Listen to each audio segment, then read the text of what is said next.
This is not the ISS. It's a zero-G plane with an ISS interior.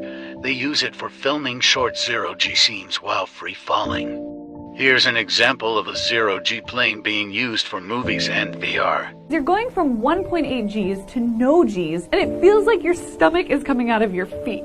And there was a dancer on our flight and a startup testing VR goggles. The one that NASA uses allows the astronauts to have up to 4 minutes of free falling at a time. This is why there's so many cuts in the footage they show us like this. I've had a lot of people ask me how I wash my hair and face, and I thought I'd show you how I do it. Let's see, to get started, these are the things I need.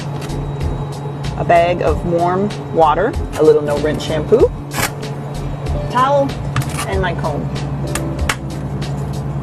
What I like to do is start by just putting some hot water, squirting it onto my scalp. And I have a mirror here so I can kind of watch what I'm doing. This was being filmed while in free fall. It will have taken many dives and climbs to get this footage, but Karen Nyberg has done this many times because she's a pro with all NASA's trickery. And I take my no-rinse shampoo. It's all blatant theatricals being performed by professional paid liars. Here's some more free fall plane footage for the dedicated viewers. Weightlessness. Why imagine it when you can actually experience it? Just hop on a zero-gravity plane and you'll be weightless. Weightlessness. Oh. In no time, all without ever having to leave Earth. Planes that allow you to experience weightlessness aren't that different from typical passenger aircraft. Most zero-G flights occur on Airbuses. So how does a zero-gravity flight work? Planes fly along a radical flight pattern resembling a parabola. 3 pilots simultaneously control the plane during parabolic flight, each in charge of a specific axis. One pilot controls the pitch of the plane, or the nose-up and nose-down angle. This is the most difficult of the 3 axes to control. A second pilot controls the roll movement, keeping the wings horizontal and stable. The third pilot handles the engine speed and monitors flight parameters.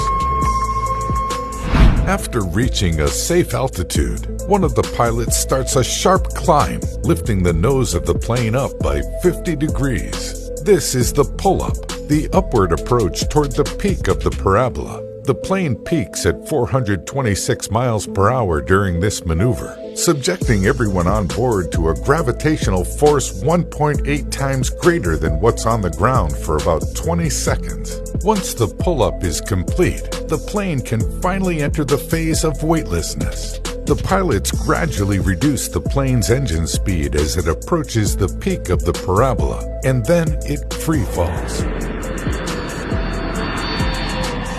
At this point, there's a brief 22-second window where the opposing forces of gravity and the falling plane immediately cancel each other out. Thus, there's weightlessness.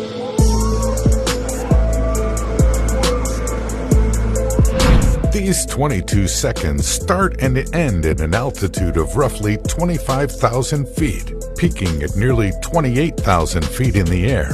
The plane then enters the pull-out phase of its flight path. It accelerates downward, subjecting passengers once again to 1.8 G before stabilizing to a more conventional horizontal path. So what does this feel like? The sudden shift can cause blood to rapidly flow to your head, which could be very nauseating for some. This is why zero-gravity planes are also known as the vomit comet. Despite the initial discomfort, people are able to do all sorts of things during zero-gravity flight.